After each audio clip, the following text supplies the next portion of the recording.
அனைவருக்குமே வணக்கம். சற்று முன் கிடைத்திருக்கக்கூடிய ஒரு மிக மிக முக்கியமான செய்தி ஒன்று வெளியாகியுள்ளது. சற்று முன் ஸ்டாலினை கைது செய்ய ஜனாதிபதி போட்ட அதிரடி உத்தரவு, தமிழகத்தில் போலீஸ் குவிப்பு, இது மாதிரி செய்திகள் வெளியாயிருக்கு.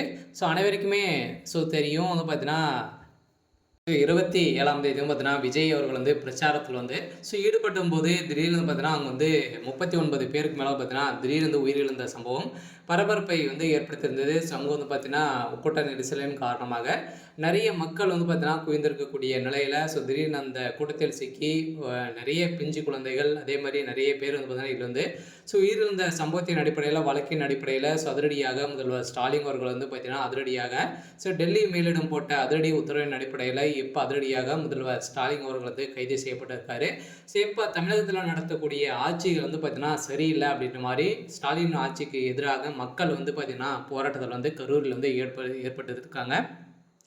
அதனால் பார்த்தீங்கன்னா, ஸ்டாலினுடைய ஆட்சிக்கு எதிர்ப்புகள் வந்திருக்கு. சில வருகின்ற சட்டமன்ற தேர்தலும் வரப்போகுது.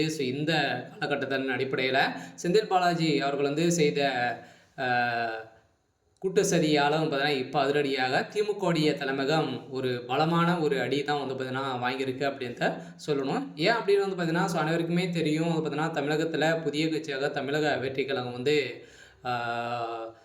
உருவாகியிருக்கு. இதில் நிறைய வரவேற்புகள் இருக்கு. இந்த வரவேற்பின் அடிப்படையில் தான் இப்போ சதுரடியாக பார்த்தீங்கன்னா, இதற்கு பொறுத்துக்கொள்ளாத திமுகவுடைய அரசு இது மாதிரி பார்த்தீங்கன்னா செஞ்சுருக்காங்க. கூலிப்படையை ஏவி விட்டு இது மாதிரியெல்லாம் செஞ்சுருக்காங்க. ஏற்கனவே பார்த்தீங்கன்னா, திமுகவுடைய ஆட்சியில் எங்கே பார்த்தாலும் பார்த்தீங்கன்னா, கொலை, கொள்ளை, கற்பழிப்பு இது மாதிரியே தான் பார்த்தீங்கன்னா நிறைய பிரச்சனைகளை உதயநிதி ஸ்டாலின் அவர்களே இதில் சிக்கிறாங்க. திமுக சேர்ந்த முக்கிய நிர்வாகிகளை பார்த்தீங்கன்னா, இதில் சிக்கியிருந்தக்கூடிய நிலையிலும் இது மாதிரி மானகட்ட ஒரு ஆட்சியாக நடந்துட்டு இருக்கு அப்படின்றது தான் பார்த்தீங்கன்னா, அதிரடியாக மக்களிடையே நிறைய எதிர்ப்புகள் வந்திருக்கு. இந்த எதிர்ப்பின் அடிப்படையில் தான் இப்போ ஜனாதிபதி எடுத்த நடவடிக்கையின் அடிப்படையில் ஸ்டாலினுக்கு வந்த ஒரு மிகப்பெரிய அதிர்ச்சி தகவலை தான் பார்த்தீங்கன்னா, இப்போ அதிரடியாக முதல்வர் ஸ்டாலின் அவர்கள் இன்று காலை அதிரடியாக கைது செய்யப்பட்டிருக்காரு அப்படின்ற மாதிரி தான் இப்போ தகவல் கிடைக்கு. இதன் மூலமாகவும் விஜய் அவர்கள் வெளியிட்ட வீடியோவின் அடிப்படையிலும் இது பார்த்தீங்கன்னா, திமுக செய்தது ஒரு மிகப்பெரிய கூட்டு சதி தான் அப்படின்ற நிறுவனம் இருக்குது. நிறைய அங்கே இருந்தக்கூடிய சிசிடிவி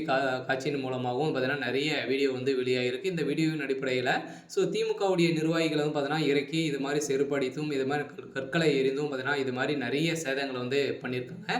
இது நிரூபணமாக இருக்குது. இது பார்த்தீங்கன்னா, இப்போ அதிரடியாக நீதிமன்றத்தில் வழக்கு தொடர்ந்து இந்த வழக்கின் அடிப்படையில் தான் திமுக நிர்வாகி தான் இதற்கு காரணம் அப்படின்ற மாதிரி சொல்லியிருக்காங்க. இதெல்லாம் பார்த்தீங்கன்னா, அதிரடியாக இதுக்கு அனைத்துமே உறுதுணையாக இருந்தது செந்தில் பாலாஜி அவர்கள் தான் அப்படின்றத இப்போ நிரூபணமாயிருக்கு. சில குற்றவாளி என செந்தில் பாலாஜி அவர்கள் அவருக்கு 17 ஆண்டு சிறை தண்டனை விதிக்க போகிறதாகவும் தகவல் வெளியாக இருக்குது. சரி, ஓகே.